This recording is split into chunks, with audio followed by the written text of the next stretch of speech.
election yatra is in the heart of the national capital, with a big battle playing out in the New Delhi constituency. The New Delhi constituency has chosen a BJP MP in the last two elections, with Meenakshi Lekhi winning both elections with a margin of over 20% vote share. In the 2019 election, this constituency witnessed a direct fight between the BJP and the Congress, where the Saffron Party came out on top. But this time around, the BJP has chosen to not just drop the sitting MP, but has chosen to field a debutante from New Delhi. We are right now in the heart of the country, Desh Ka Dil, Delhi, where we are talking to Basuri Swaraj. She is the debutante in Lok Sabha elections, the BJP candidate from New Delhi. And here she starts the day meeting people in the constituency. She is in CR Park, where she is meeting people today. And we'll talk to Basuri here. We'll try and take some questions from her and capture the election pulse here of Delhi. So this is Basuri Swaraj. She's not only a seasoned lawyer, but also daughter of the most loved politician Sushma Swaraj. And she is, for the first time, contesting the Lok Sabha elections from New Delhi. Basuri Swaraj has been an Oxford graduate and a barrister and has been contributing to the BJP in its legal matters. She is making her debut in the Lok Sabha elections from the New Delhi constituency, from where Meenakshi Lekhi had won the previous election with a considerably good margin. Basuri Swaraj is trying to make an impact through an aggressive ground campaign where she is meeting the maximum number of people in her constituency. We spent a day with Basuri Swaraj in her campaign in New Delhi and also got a sense of what is the mood on the ground and how Basuri Swaraj draws an inspiration from her mother and what her plans are if she wins the election. Basuri Swaraj is toiling hard with more than 20 hours. She's campaigning and meeting people. Let's talk to her. What's keeping her on right now? Basuri, what keeps you charged and on right now? All the love and affection and the blessings that I keep getting from the people of Delhi. I'm indebted to them for the rest of my life. So I see you are greeting each and every one who's come here. How do you manage to meet so many people every day? And how many people are you meeting each day? I've lost counts, but I'll be very honest. It's a privilege and it's such a... I'm grateful for the responsibility. For the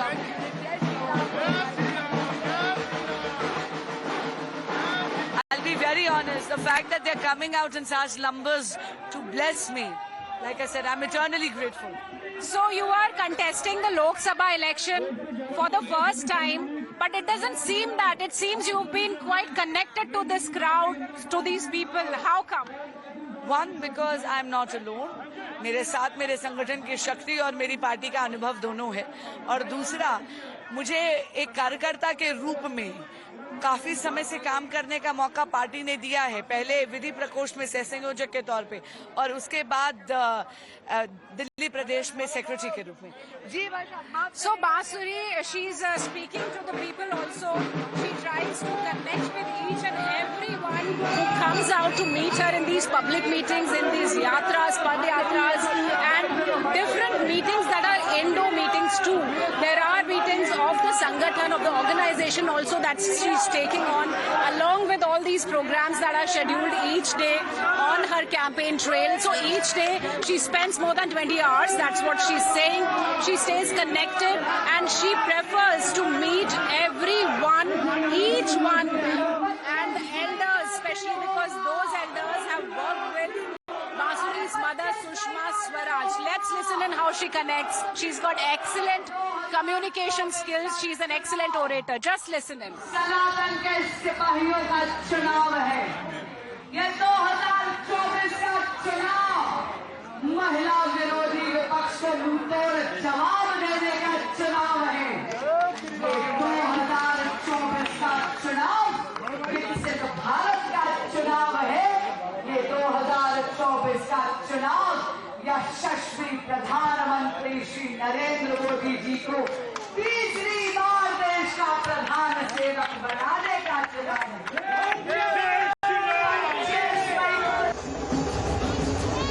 तो workers and supporters of Bansuri Swaraj are elated as they believe that she will emerge victorious, as she has already started gathering the support of the masses in her Lok Sabha constituency.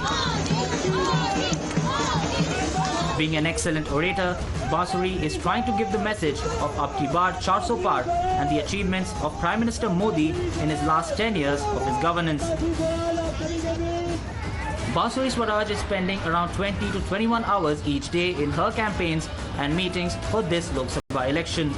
As Delhi will go to polls on the 25th of May, Bansuri Swaraj is trying to build a connect with people from across all sections and economic strata and is working on the social equation in her constituency. As Bansuri is connecting with people, we'll also try and take some word from the people who have come here. We have with us Mr. Sudhir Ahuja. Sir, आपको लग रहा है सुषमा स्वराज जी एक बार फिर से लौट आई हैं? बिल्कुल लगता है, और हमें क्या, पूरी नई दिल्ली को छोड़ के पूरी दिल्ली में ये खुशी है कि बांसुरी स्वराज नई दिल्ली से जो है लोकसभा प्रत्याशी बनी है, अपने साथ विरासत को लेकर आई हैं। और यकीनन जिस तरह से सुषमा स्वराज जी ने दिल्ली का विकास किया और दिल्ली के लोगों को क्या, हिंदुस्तान के लोगों को अपना प्यार दिया, बांसुरी स्वराज भी उसी तरह लोगों के दिल में छाएंगी और दिल्ली का विकास करेंगी। आपको लग रहा है अब की बार 400 पार में एक नाम बांसुरी का भी होगा?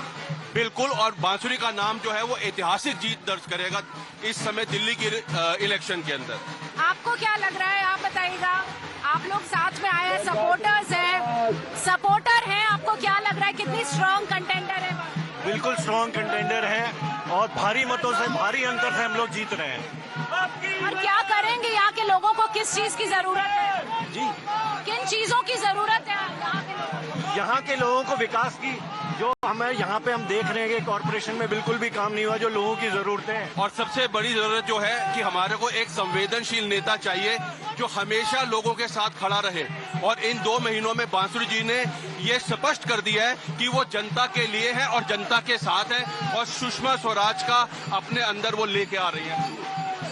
her resemblance with her mother Sushma Swaraj and what she has been claiming that she is the essence of Sushma Swaraj's values is quite visible in her connect with the people, the way she is meeting everybody, the warmth and the way she embraces the elders, she shakes hand with the children, is all showing the way her mother used to connect to people of Delhi, where she was a loved politician. So we'll keep connecting and bringing out more of the mood of the people, and we'll also keep talking to Bansuri Swaraj on the relevant issues here in Delhi. बांसुरी जी, आपको लग रहा है आपकी माता जी की छवि आपके अंदर लोग देख रहे हैं? अगर लोग ऐसा देख रहे हैं तो ये बड़प्पन है उनका। आपको एक बूढ़ी आंटी हक करती हैं, छोटे बच्चे आपको देखते हैं, कैसा लगता है? इतना प्यार, इतना स्नेह। मैं आपको कह रही हूँ ना, आजीवन ऋणी हूँ दिल्ली की जनता। इतना स्नेह, इतना आशीर्वाद मिल रहा है। और मैंने आपको पहले भी कहा था, मैं जानती हूँ कि इसमें ये जो आशीर्वाद मुझ पर बरस रहा है, ये इसलिए है क्योंकि नरेंद्र मोदी जी की जन कल्याणकारी योजनाओं का असर है। उनके विकसित भारत के विजन में जो जनता का अगाध विश्वास है, ये आशीर्वाद बनकर मुझ पर बरस रहा है। So she says that whatever you see on the roads, the response you get is also because of what Prime Minister Narendra Modi has done in his 2 tenures as the Prime Minister, and she's very confident and appeals to the people when she connects them that we must bring on Prime Minister Narendra Modi in his 3.0 avatar as PM of the country, so that whatever has been done in past 10 years doesn't stop. The speed of Vikas should go on. It should remain swift for a better India.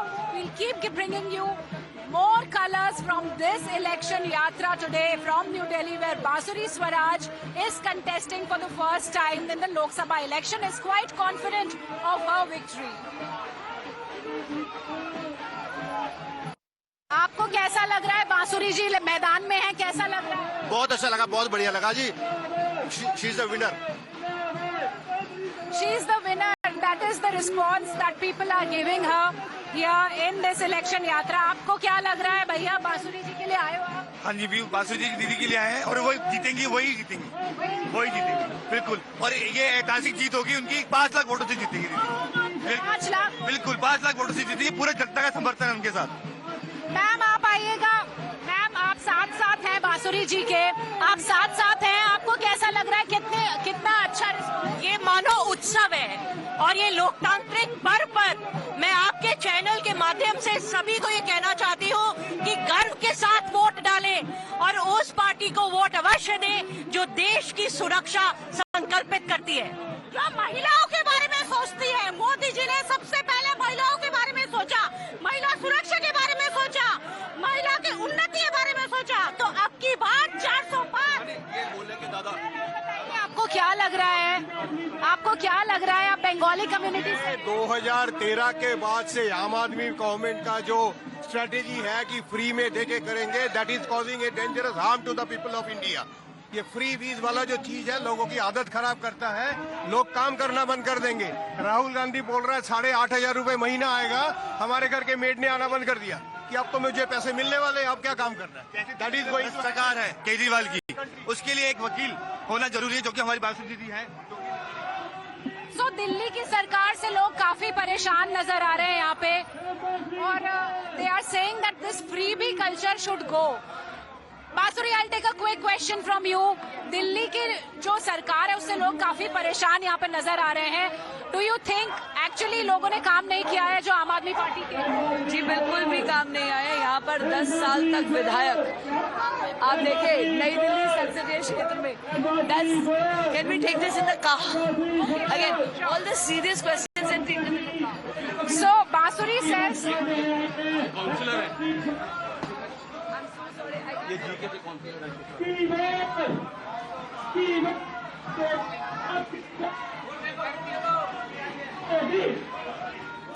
So flower petals for Basuri's welcome, and she's also giving them garlands in return. This is how she is taking this yatra ahead, and this election yatra that we bring you from Delhi gets you a lot of color, and it talks about Vikas. The Vikas that has been the unique talking point of the BJP this election season, where BJP says that on ground people want Vikas, they want development, and they want a leader who is actually there to bring a change, and anti-corruption was just a jumla. That's what the BJP says by the Arvind Kejriwal government and his leaders. And now it is time to actually work on that anti-corruption nationalism feeling for the people in Delhi.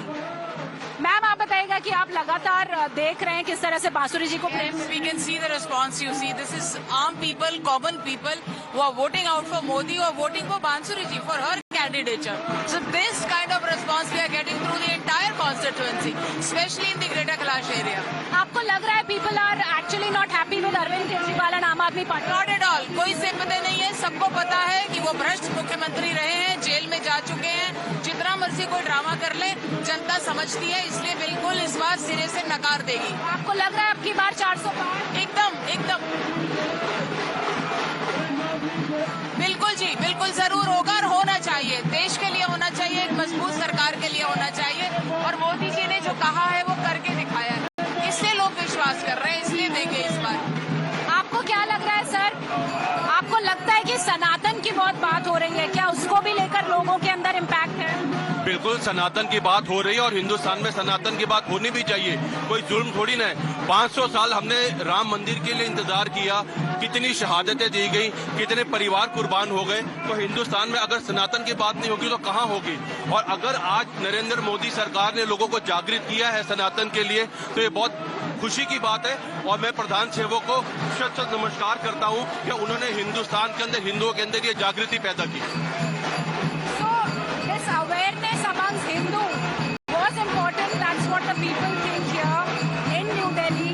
And Sanatan has definitely made an impact, but it is not divisive. That's what the BJP has been claiming. So you see how people have come here to welcome Basuri Swaraj while she is there in her constituency areas of New Delhi. And she in past few weeks has not left even a locality where she has not gone of the New Delhi constituency, where she has been traveling, meeting people, holding meetings, and also making promises that she will work for a better Delhi, better country, and a better tomorrow where India will be a strong nation with the issue of national security and economic development being the main key issues. The special edition of the Election Yatra shows how her day begins early in the morning and continues till late in the night. She starts her campaign early in the morning where the plan is already ready for the day. Bansuri has a unique style of communicating with people, touching her hearts. She never fails to invoke Prime Minister Narendra Modi's commitment to make India strong in his Modi 3.0 government. She also makes it a point to tell the people that she is the daughter of Sushma Swaraj. She is the essence of her value system, and like her mother never failed to keep the promises, she also will never disappoint the people on the ground. Delhi elections are interesting because BJP has changed 6 out of 7 candidates, 7 sitting MPs with new candidates, and Bansuri happens to be one of them. And she's contesting from a place where Meenakshi Lekhi had contested and she had registered a considerable win.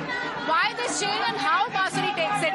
Bansuri, how do you take the party's decision of changing the sitting MPs with fresh candidates, you being one of them? It's not a question of change at all. I think it's never a reward, it's always a responsibility. It's never a pad, it's always a diet. It's not a question of change at all. It's a question of a responsibility that has been fastened on you. And you discharge it to the best of your ability. But once if the baton is passed on, then you just guide the new person so that they can perform the responsibility to the best of their ability. That's all that there is. So now you see this is how Bansuri Swaraj is connecting. She wants to answer and take on every question related to Arvind Kejriwal, he being silent on Swati Maliwal, what the AAP MLAs have done on ground for the people of Delhi and what they deserve. All these relevant topics, and she's been very vocal on these topics. We'll keep speaking to Bansuri and bring on what she's thinking if she wins to do for the people in Delhi.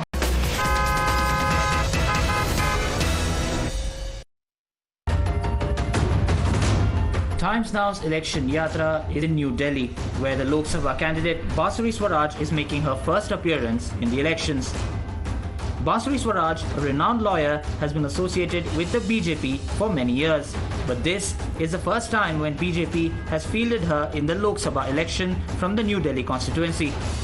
Bansuri Swaraj is the daughter of veteran BJP leader Sushma Swaraj and believes that her mother's values and hard work translate into her vision for the people. So we are stealing some personal moments from Bansuri's busy election campaign schedule, and we are enjoying this lovely cappuccino. Thank you. You're fond of cappuccino, and I've heard that you are quite a foodie. I'm actually not quite a foodie. I do love food, but I'm somebody who likes food a lot but doesn't indulge in it. Okay. In the sense, thoda sa संयमित रहना ज़रूरी. But when I do, then of course on a cheat day, then I will. And cappuccino is there because, in fact, I like black coffee. Okay. मेरी black coffee, आपकी cappuccino है. Thank you. And I see all these, this library of yours. You are a barrister, you are a lawyer, and you have been contributing to the party also being a lawyer. But do you miss your practice these days because you are busy campaigning?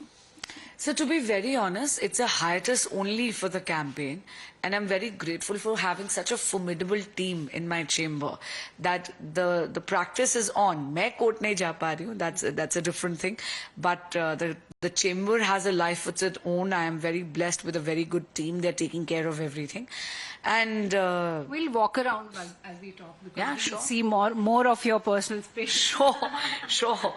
And I think once the campaign is over, I'll be back in court. Okay. So I can see a very beautiful portrait of Sushma ji out here. Sushma ji, who has been the most loved politician. Can you tell us more about this portrait? So this is actually a reinterpretation of Raja Ravi Verma's The Aristocratic Lady. It was gifted to Ma. And I love this portrait. मुझे लगता है बहुत ही जीवंत लगती हैं उनकी आंखें, और मैंने हमेशा इसको अपने कॉन्फ्रेंस रूम के आगे रखा है ताकि उनकी कृपा दृष्टि हमेशा मेरे पे हो, especially whenever I'm working. भगवान कृष्ण की भी मूर्ति है और आप तो बांसुरी हैं, आपका नाम इज इंस्पायर्ड बाय भगवान कृष्ण। जी बिल्कुल, एक तो ये मूर्ति मेरे लिए बहुत स्पेशल है क्योंकि जब मैंने ये ऑफिस खोला था तो दिस वाज द गिफ्ट जो माँ ने दिया था, सबसे पहले आकर अपने हाथों से स्थापित कर गई थी। और मेरा नाम बांसुरी इसलिए है क्योंकि माँ कहती थी कृष्ण की सबसे प्रिय वस्तु, और कहती थी कि या तो अधरों पे रखते थे या पीताम्बर में खोस लेते थे, और जब ब्रिज छोड़ के गए तो हमारी लाडली जू श्री जी के हाथों में सौंप के गए। So Bansuri was always very well taken care of by God. And you are as sweet as soothing as a Bansuri when we sweet. Thank you very much, very kind. और यहाँ पे मैं देख पा रही हूँ कि एक बहुत ही सुंदर ये ब्रास पीस है, ये दीपदान है जो जगत गुरु श्री शंकराचार्य जी ने माँ को दिया था आशीर्वाद के तौर पर। मैं कहूंगी जब उनकी वो फेमस संस्कृत की जो स्पीच है, जब हम लोग निकल रहे थे सरकारी आवास से और हम लोग अपने फ्लैट में मूव कर रहे थे, तब मैंने माँ से कहा था कि ये मैं अपने ऑफिस के लिए लेके जाना चाहती हूँ। ओरेशन के साथ साथ बहुत सारी ऐसी चीजें हैं, चाहे वो कविताएं हो, चाहे वो श्लोक हो, जिनको आपसे हम सुनते हैं तो याद आ जाती है, और बहुत सारा inspiration, there's a lot of inspiration that you draw from whatever your mother used to tell you as a child. I think we all do, right? We're all a distillation of our parents' values. I think, and I'm very blessed that my father is somebody who I look to for advice, and my mother is somebody who always gave me very, I would say, pearls of wisdom. Literally, I would say, rules and probably things that I can live by. कोई ऐसी बात, कहानी, कविता जिसमें आपको लगता है कि माँ ने बहुत अच्छी सीख दी? एक कहानी है जो मैं रादर एक कविता है जो बहुत सीरियस नहीं है, उसके बाद मैं आपको बताती हूँ। स्कूल में कविता का प्रतियोगिता थी और मैं जूनियर स्कूल में थी, काफी छोटी थी, तो मुझे याद है माँ ने एक व्यंग कविता मुझे याद करवाई थी, जिसकी मुझे आजकल बहुत ज्यादा जरूरत है क्योंकि कैंपेन में सब कुछ मिल रहा है सिवाय नींद के। तो मुझे याद है उन्होंने कविता थी कुछ ऐसे की, आविष्कार किया जिसने निद्रा का उसकी जय हो, आविष्कार किया जिसने निद्रा का उसकी जय हो, मरने पर भी कभी उसे स्वर्ग में न किंचित भय हो, खोज निकाली नींद और फिर की क्या अच्छी बात, निज तक उसे रोक रखने का किया नहीं उत्पात, पर लेकिन देना दंड कठिन तम, उसे विधाता मेरे जिसने किया प्रचार, चाहिए उठना बड़े सवेरे। बहुत खूब, और वही प्रचार चल रहा है, so you are hardly sleeping these days. But it's fine, I will be very honest, I will rest when I am dead. मैंने कहा ना, बहुत ज्यादा सौभाग्यशाली हूँ कि ये दायित्व मुझे दिया है पार्टी ने। ये दायित्व मेरे अकेले का नहीं, ये टिकट मेरी पार्टी के, भारतीय जनता पार्टी के प्रत्येक कार्यकर्ता का है, और बहुत शुक्रगुजार हूँ कि पार्टी का अनुभव, संगठन की शक्ति, जनता का प्यार, ये सब मेरे साथ है। Thank you so much for this candid chat and this lovely coffee, which we all need right now. And we'll catch up for more with Bansuri in our election yatra. Let's catch up.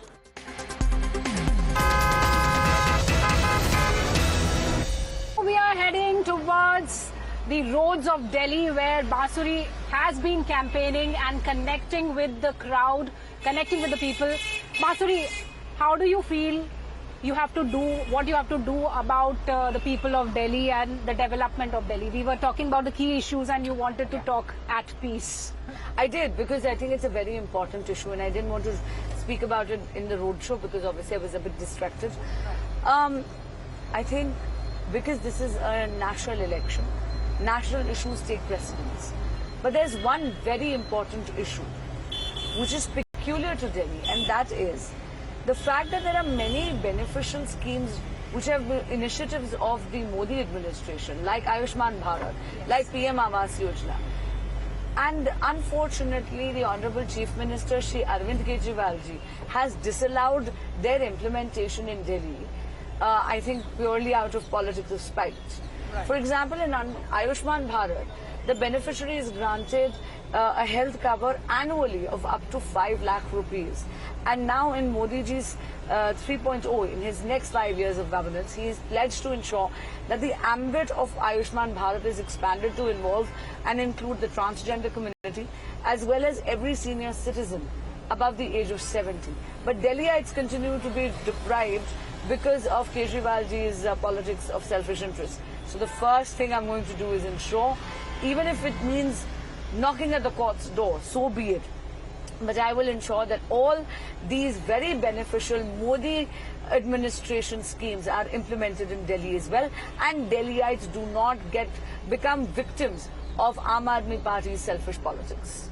So Aam Aadmi Party's selfish politics is one thing which you have to work upon. We also see a lot of conspiracy theories that are being floated by the Aam Aadmi Party whenever they are exposed, especially with our channel also. We've been exposing them with Operation Sheesh Mahal, Operation Black Dollar and Swati Maliwal case too. So every time they choose to misbehave with us. Of course, and a very recent incident that has happened is of attack on our crew that was reporting from Aam Aadmi Party. When you see all this, how do you feel as a politician? Should it be there at this level, this Of vendetta? course not. You're just doing your job. And frankly speaking, Aam Aadmi Party and the other members of India Alliance in a heartbeat proclaim these falsehoods about democracy being under threat. But it is they who are actually throttling democracy every time they try to muzzle the media. And I'm sorry, I'm shocked. They have gone to the extent of arresting a colleague of yours. Yes. And I remember the court adjudicated upon that FIR being blatantly being false, and there was a blatant disregard of procedure. I think it was a misuse of Punjab Police. I remember they stopped a crew of your channel, your sister channel, from entering the Vidhan Sabha. They forgot that the Vidhan Sabha is not their private property, and recently they've even attacked your crew. It is condemnable, and I'm sorry, it's despicable. Yes, and if we talk about more issues in politics, we also see a lot of debate happening on Sanatan, around Sanatan. A lot of Sanatan baiters also there, haters also there. So how do you see all this? We've been seeing comments from, especially from the Congress Party, Rahul Gandhi, Mallikarjun Kharge, Nana Patole, all these leaders who've been slandering Sanatan. So how do you see this in this election, and what's the impact of Sanatan debates here? माननीय राहुल गांधी जी चुनावी सनातनी या चुनावी हिंदू, और यही होता है। आप ना सनातन संस्कृति के बारे में कुछ जानते हैं। आपको जो रिसर्च करके दे दिया जाता है ऊटपटांग, आप वही बयान दे देते हैं। जी, मैं आपको सच बताती हूँ, 2024 का चुनाव सनातनी सिपाहियों का चुनाव है। ये जो एक एक चोट विपक्ष लगा रहा है सनातन के अहम पर, सनातन के स्वाभिमान पर, सनातन की संस्कृति पर, इस एक एक चोट का जवाब होगा भारत की जनता का वोट। जी, और बहुत बात होती है, जैसे अखिलेश यादव को हमने देखा है केजरीवाल के साथ प्रेस कॉन्फ्रेंस कर रहे हैं, राहुल गांधी के साथ प्रेस कॉन्फ्रेंस कर रहे हैं, लेकिन इनकी रैलियों में भगदड़ मची हुई है, बहुत ज्यादा अनऑर्गेनाइज्ड हैं। तो और अब की बार 400 पार का जो आप लोगों का जो क्लेम है या जो नारा है, उसको ये लोग पूरी तरह से चैलेंज करते आए हैं। कितनी दुर्भाग्यपूर्ण बात है कि विपक्ष खुद जीतने की बात नहीं करती, अपनी सीटों की बात नहीं करती, हमारी सीटों के अरिथमेटिक या गणित के पीछे पड़ी। और सबके अलग अलग डेटा है, सबके अलग अलग ऐसा है। आप सारे डेटाज एक तरफ रख दीजिए। 4 जून को मैं आपको बता रही हूँ, भाजपा 370 पार, एनडीए अब की बार 400 पार, फिर एक बार मोदी सरकार। बहुत बात इस बार बांसुरी हो रही है आरक्षण, और स्पेशली रिलीजियस बेस्ड आरक्षण, Muslim based reservation. We have seen tweets from prime minister also. He's tweeting videos of Rahul Gandhi where he's been claiming that you should have Muslim based reservation. How do you see this? Religion based reservation is unconstitutional. The Supreme Court of India has said this time and again. पर क्या करें, विपक्ष और खासकर की Congress party केवल विभाजन की राजनीति जानती है। 2024 आ गया, आपने क्या अपने ही इतिहास से कुछ सीखा नहीं है?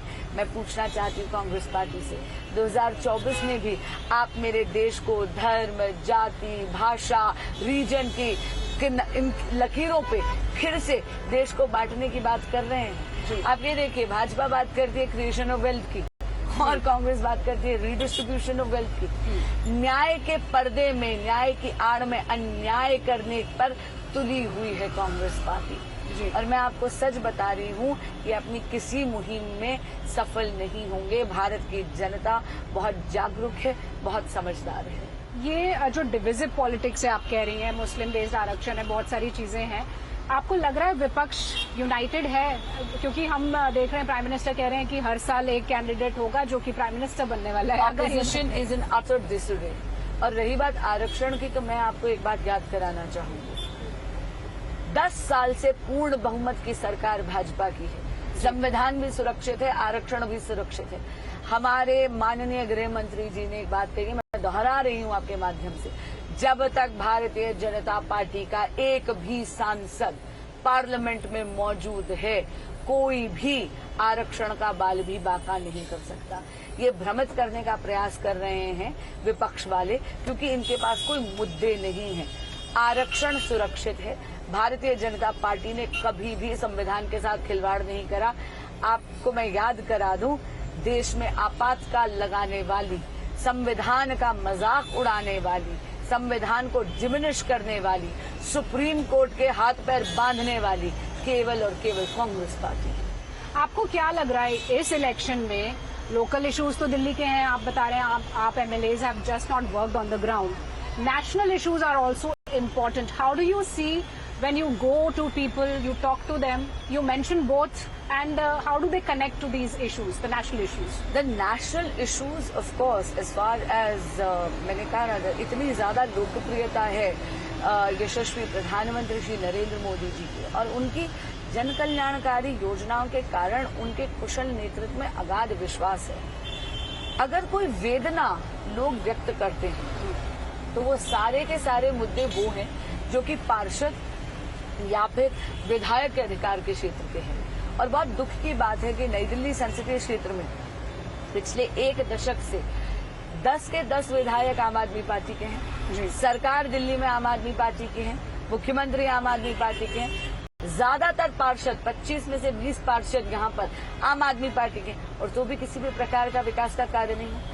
एक वचन जो मैं अपने कॉन्स्टिट्यूएंसी को दे रही हूँ कि अगर आप ऐसा मुद्दा लाते हैं जो कि विधायक के या पार्षद के अधिकार क्षेत्र में है, तो मैं आपको कभी भी ये कह के नहीं छटकूंगी कि ये सांसद के अधिकार क्षेत्र में नहीं। आपके साथ डटी रहूंगी आपकी आवाज को और पुरजोर करने के लिए। बिल्कुल। और अब क्योंकि हम आपका वक्त ले रहे हैं काफी ज्यादा, और इस वक्त आप लोगों के बीच होती हैं, उनसे बातचीत करती हैं, आपको लाखों लोग देख रहे हैं, आप उन लोगों से क्या कहेंगी? आप अगर सांसद हैं, भावी सांसद हैं, तो आप सबसे पहले क्या करने वाली हैं? आपका क्या प्लान है as a member of the parliament? मैंने कहा ना, सबसे पहले तो ये इंश्योर करूंगी कि दिल्ली की जनता मोदी जी की किसी भी जन कल्याणकारी योजना से इसलिए वंचित नहीं रहे क्योंकि माननीय मुख्यमंत्री अरविंद केजरीवाल जी द्वेष की राजनीति करते हैं। दूसरी बात है, दिल्ली में ट्रैफिक की और पार्किंग की बहुत ज्यादा इश्यूज हैं। Open stack parking is something that I would really like to explore. जो ट्रैफिक के बॉटलनेक्स हैं उनको मैप करके उनके सॉल्यूशंस देखना चाहूँ। और अगर सच बताऊं, मोदी जी की गारंटी, जो सभी गारंटी पूरी होने की गारंटी है, जो सुशासन का आश्वासन है, आत्मगौरव का आश्वासन है, आत्मनिर्भरता का आश्वासन है, आत्मविश्वास का आश्वासन है, इस गारंटी को एक एक दिल्ली के मतदाता तक पहुंचाने की गारंटी बांसुरी स्वराज की। बिल्कुल। ये गारंटी लेकर आपको याद है आप पिछले कुछ हफ्तों में कितने लोगों तक पहुंची होंगी और कितने लोगों तक पहुंचना है? वक्त थोड़ा कम ही है। नहीं, मुझे लगता है कि भगवान की बहुत कृपा है जी। काफी लंबा चुनाव था। हाँ। और हम लोग 31 के 31 मंडल जो नई दिल्ली संसदीय क्षेत्र में, उसमें मल्टीपल टाइम्स हो आए हैं। लेकिन जहां अगर नहीं ऐसा कोई भी कोना या छोर हो जहां नहीं पहुंची हूं, तो आपके जरिए एक करबद्ध प्रार्थना जरूर करूंगी कि यदि आप चाहते हैं कि विकास की गाड़ी में अवरोध ना, यदि आप चाहते हैं कि भारत एक विकसित राष्ट्र बने, एक सशक्त राष्ट्र बने और इसी तरह प्रगति के पथ पर अग्रसर रहे, तो 25 मई को जाइए, कमल के फूल का बटन दबाइए, यशस्वी प्रधानमंत्री श्री नरेंद्र मोदी जी को देश का प्रधान सेवक तीसरी बार अवश्य चुनिए। तो आप इतना जरूर कहूंगी, आपकी गर्मी की छुट्टी 26 मई को शुरू हो सकती है। 25 मई का दिन तो राष्ट्र के नाम। बिल्कुल, 25 मई का दिन राष्ट्र के नाम है और पूरी तरह से कॉन्फिडेंट है आप। आपको लग रहा है प्राइम मिनिस्टर 3.0 के रोल में होंगे और आप उनकी सेना की एक मजबूत सिपाही होंगी। जी, मैं उनकी सेना की एक कार्यकर्ता होंगी और ये पद, कार्यकर्ता होने का पद, ये पदवी मुझसे मेरी आखिरी श्वास तक रहेगी मेरे साथ। बिल्कुल, और हम आपके साथ हैं और आपकी हर एक इलेक्शन के जो आपने कैंपेन किए, दिन में शायद 8 से 10 जगह अलग अलग आप जाते हैं, सुबह 6 बजे से तैयार होके और उसके बाद रात तक चलती है। So Basuri Swaraj is quite open, candid, and she shares her plan, her vision, what she thinks for the people of Delhi, and we hope to see her soon when the results are announced on 4th of June. But she is appealing all the people of her constituency, New Delhi, all the 31 mandals you've traveled. 31 mandals. 31 mandals. And across RWAs. Okay. And something that I want to shout out to all the RWAs. Yes. जिताकर भेजेंगे तो MPLAD fund का 25% केवल exclusively Delhi के RWAs के लिए reserve रहेगा। ये बात मैंने आपको पहले भी बोली थी, दोहरा रही हूँ। बिल्कुल। So 25% of the funds will be for RWAs of Delhi. RWAs of Delhi. And Basuri Swaraj का ये inside interview, this inside detailed glimpse of her campaign we brought you only on Times Now, and we'll keep you updated on all the happenings till 4th of June and even after that, and we wish you all the best, Basuri. Thank you. Really thank you for giving us so much of your time between your busy schedule, and hope to see you soon in a new role. Thank you. Keep watching Times Now. Stay ahead, and for all the election updates, be on Times Now, because this is India's election headquarters.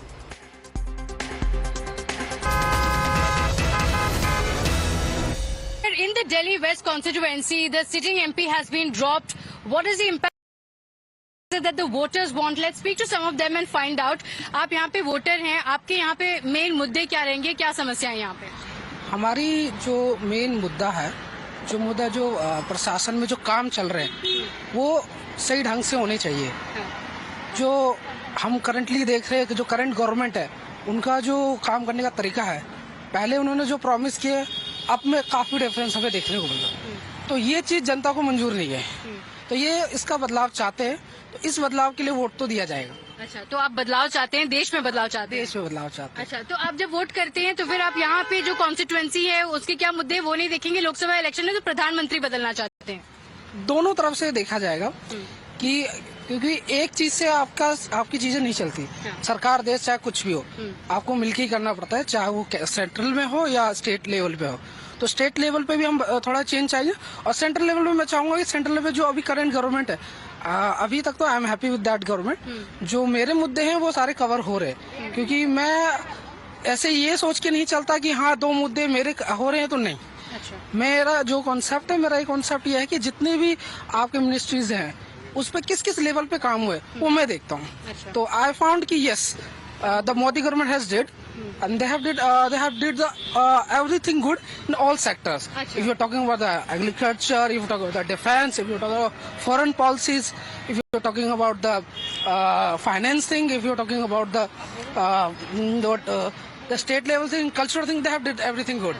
तो आप प्रधानमंत्री मोदी जी को ही दोबारा देखना चाहते हैं? मैं दोबारा देखना चाहूँगा। अच्छा, तो यहाँ पे केजरीवाल जी की सरकार है, यहाँ पे बहुत सारे गारंटीज लाए हैं, उसका क्या इम्पैक्ट लग रहा है आपको? लोगों को गारंटीज क्या है? आप गारंटी दोगे तो वो इधर बिगिनिंग में रहेगा। आप भी यू कांट से कि आप 2 प्रॉमिस करके आप 10 साल एक्सपेक्ट करो कि आपको वोट मिलता रहे। इन द बिगिनिंग आया क्या, उन्होंने जो भी स्टार्टिंग किया, आई लव दैट, बिकॉज उनका जो पॉलिसी था अबाउट द एजुकेशन, सबसे ज्यादा जो स्पेंडिंग किसी भी स्टेट गवर्नमेंट की है वो एजुकेशन पे केजरीवाल सरकार ने की। एग्री, वो 5 साल के लिए था। What about next? आप यू कांट कि आप 5 साल पहले जिस चीज के लिए आपने वोट मांगा कंटिन्यू आप उसके लिए ही बार वोट मांगते रहो। तो लॉन्ग टर्म चेंजेस चाहिए, तो आपको लगता है कि मोदी सरकार ये चेंजेस लाएंगे? आपको क्या लगता है? हम ये तो ऐसा नहीं कह सकते कि मोदी सरकार ये चेंजेस लाएंगे। जैसे पिछले भी सरकार रही है तो उन्होंने भी कुछ ना कुछ लाए हैं, कुछ ना कुछ करके गए। जैसे IIT हो गई, ये सारी चीजें हो गई। तो ये नहीं कह सकते कि मोदी सरकार सारी चीज चेंजेस लाएगी। इसमें लोगों को भी चेंज होना है, सबको अपने मुहिम पे काम करना है, सब करना है। बात होती है कि सिर्फ एक चीज को हम नहीं देख सकते कि हमारे देश में क्या नाम चल रहा है, किस चीज का नाम चल रहा है। हमारे देश में एक्चुअल क्या चल रहा है, एजुकेशन मिल रही है कि नहीं मिल रही, लोग फ्री राशन दे रहे हैं। अरे अगर आप बताओ कि 35 रुपए 40 रुपए का राशन अगर आपको फ्री ना मिले, क्या दिन नहीं चलेगा? लोग इस बात पे कहते हैं कि जी हम फ्री राशन दे रहे हैं, हमारा वोट दो, हमें वोट दो। ऐसी चीज नहीं है। तो लोगों को क्या लगता है कौन सी पार्टी अच्छा काम कर रही है, कौन सी पार्टी को होना चाहिए सेंटर में? ये तो नहीं कहूंगा मैम कि ये पार्टी अच्छा कर रही है, ये पार्टी बुरा कर रही है, सब अपने लेवल पे ठीक कर रही है।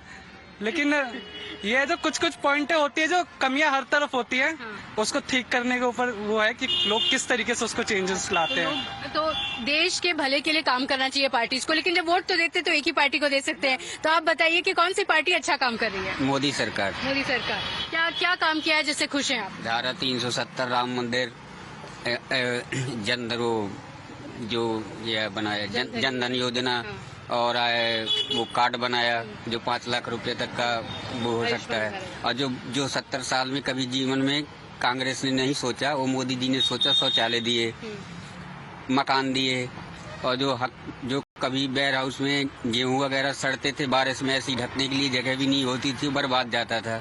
मोदी जी ने सोचा जिनके पास में कुछ भी क्षमता नहीं है कि नहीं ले सकते, वो भी ले रहे हैं। रोडों का विकास हो रहा है, भविष्य में आने वाली पीढ़ियों का विकास हो रहा है, देश का विकास हो रहा है, और देश का नाम भी रोशन हो रहा है। हर देश में डंका भी बज रहा है। हम तो मोदी के ही फैन हैं। मोदी जी के फैन। मजदूरी करते हैं, काम करते हैं, और मोदी जी को ही पसंद करते हैं। अच्छा। जुमलेबाजी तो हर सरकार करती है। तो 70 साल में तो हम लोगों का भविष्य होना, हमारे पूर्वजनों का बदला, तो अभी कहाँ से बदल जाएगा? रही बात, कह देते हैं गरीबी है। गरीबी कहाँ है? 10,000 का मोबाइल ले लेता है आदमी, खाने के लिए कह देता है मेरे है नहीं घर में, तो फिर ये कहाँ से आता है मैम? अच्छा। शाम के 100 रुपया की दारू भी ले लेना है, चिकन भी ले लेना है, मुर्गे भी ले लेना, बढ़िया घर में बिंदास खाना, कह देते हैं हम गरीब हैं। तो कहाँ से गरीबी है? भैया आपके लिए यहाँ पे क्या मेन मुद्दे हैं? आप यहाँ पे यहीं के एक वोटर हैं, तो आपके लिए क्या है मेन मुद्दे? सब ठीक है। अच्छा चल रहा है? हाँ, सब ठीक चल रहा है। तो कौन सी सरकार अच्छा काम कर रही है? सरकार ये भी ठीक कर रही है। तो यही मतलब कि यहाँ तो दिल्ली में आम आदमी पार्टी है, वहाँ पे सेंटर में भाजपा। आम आदमी पार्टी भी सही काम कर रही है। अच्छा, तो वोट तो लेकिन एक को ही करेंगे। तो आप क्या प्रधानमंत्री बदलना चाहते हैं देश का, कि चाहते हैं कि सेम प्रधानमंत्री के ऊपर बात है? जो पब्लिक चाहेगी उधर ही काम हो जाएगा सारा। हाँ, तो क्या आप तो पब्लिक है, बताइए आपको क्या चाहिए? हमें तो क्या चाहिए, सही होना चाहिए सारे काम, और क्या। तो अभी जो प्रधानमंत्री है, जो बीजेपी है, वो अच्छा काम कर रही है? वो भी ठीक कर रही है। वो भी अच्छा कर रही है, अच्छा काम हो रहा है। और यहाँ पे जो आम आदमी पार्टी सरकार है, वो भी अच्छा काम, वो भी ठीक है। सबके सब अच्छा काम, सब अच्छे ही काम कर रहे हैं। वो अपना काम कर रहे हैं, मोदी अपना कभी काम कर रहे हैं। अच्छा, तो अभी लोकसभा इलेक्शन होगा, तो फिर आप चाहते हैं कि बीजेपी हो, जब असेंबली इलेक्शन हो तब आप आम आदमी पार्टी को वोट करें? देखो ऐसा है, जो पब्लिक चाहेगी वही होगा। आप तो पब्लिक अपने मन तो मैं एक वोट से नहीं होगा काम, पब्लिक पूरा चाहती है ना, वही काम होगा। हाँ, तो आपको क्या लगता है एज अ वोटर, आप अपनी बात बताइए, पब्लिक से तो हम सबसे बात कर ही रहे हैं, आपको क्या लगता है आपके लिए क्या मुद्दे होते हैं जब आप वोट करते हैं? तो आप तो अपनी बात सोचते होंगे, आपके लिए क्या मेन मुद्दे हैं? आप चाहते हैं कि प्रधानमंत्री बदल जाए, देश में कुछ बदलाव आए, या आप चाहते हैं कि जो गारंटीज यहाँ पे हैं उससे आप खुश हैं, तो फिर वो सोच के आम आदमी पार्टी और कांग्रेस को वोट करेंगे? नहीं, ये भी पार्टी ठीक है, ये चल रही है इस टाइम। अब जो काम ठीक करेगी वही पार्टी चलनी चाहिए ना। गारंटी से खुश है? हाँ, ये भी ठीक है, वो गारंटी खुश है। सब आप तो सबसे खुश हैं, सारी पार्टी आपसे खुश हो जाएंगी। अच्छा, तो there you heard it. Some of the voters, in fact, know the differentiation between the assembly elections and the Lok Sabha elections. Like we mentioned, in the Lok Sabha elections in 2019, the BJP won 7 out of 7 seats in Delhi, but it could not repeat the performance in the assembly elections. So the voters differentiating between the assembly elections and the Lok Sabha elections. This time around, several of the sitting MPs being dropped. The opposition says that this is an admission by the BJP that there is anti-incumbency. The BJP though believes that the Modi government has worked and that's going to continue.